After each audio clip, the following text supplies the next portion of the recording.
Welcome. In a previous video I took a look at this HATTEKER rechargeable hair trimmer. I'll put a link in the description to my previous video where I do an unboxing, and also put a link to this product on Amazon, and if you use that link it helps me out a little bit and doesn't cost you anything extra. So I've had a number of questions on the previous video. I want to address those in this video. People had questions on how to do different things. So the first one is someone was having trouble getting the comb on the precision trimmer.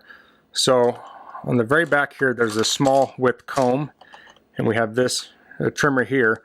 So to put this trimmer on, hopefully I can get this in focus here, because last time my focus wasn't great on everything. So there's a little notch here, and these two parts will go together. So it will line up on the back flat here, so you don't want it out or in. So it should line up flat, and then you should be able to clip that forward. Okay, so that installed the trimmer itself. And now we'll slide this on, and this has these little indents here. Okay, and that's going to click on the little indent right here. So we'll slide this on. So I slide it on the front. Okay, and it clicked. And you see this little arrow is pointing at the 6. And I can push it again. We're pointing at the 5, 4, and 3. So then to take this off, I'll just press it from behind, it'll slide off. So you can't slide this on like this. You need to slide it on like this. Okay, and then to take this off, I just take my thumb and press on the blade, pops right off. Okay, I had someone that was having trouble getting the nose trimmer on. So same thing here, you want to line it up on the back side. This one bulges out just a tiny bit. So I'm going to press down with this hand and I'm going to pull this forward like that. Show that again. Okay, you pivot it off here, this in the back. There we go. So there were some questions about the settings, so I'll put this trimmer back on. And this will pop off here. So you can use this by itself, or you can put it in here. There's little notches right here. I'm going to slide the blade in first until it gets under there. And then it should clip in on the back. So it didn't take much force to do that.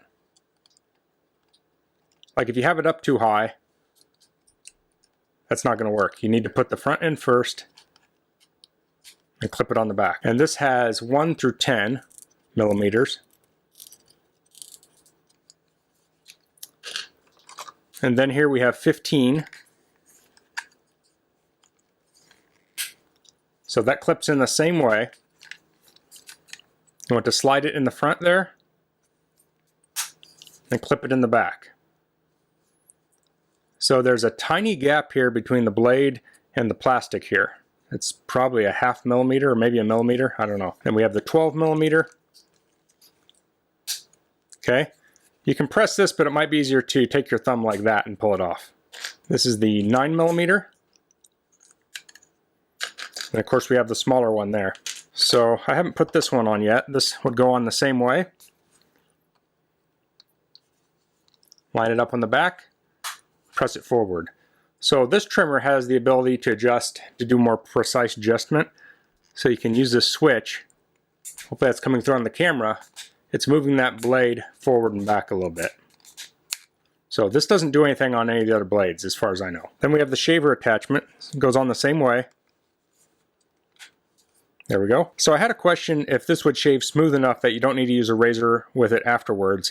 And I'll say for my hair, no. I have pretty thick hair. And this didn't work super great for me, but I've also used like a really nice microfoil shaver, and it didn't work well for me either. So my hair does not work well with a microfoil.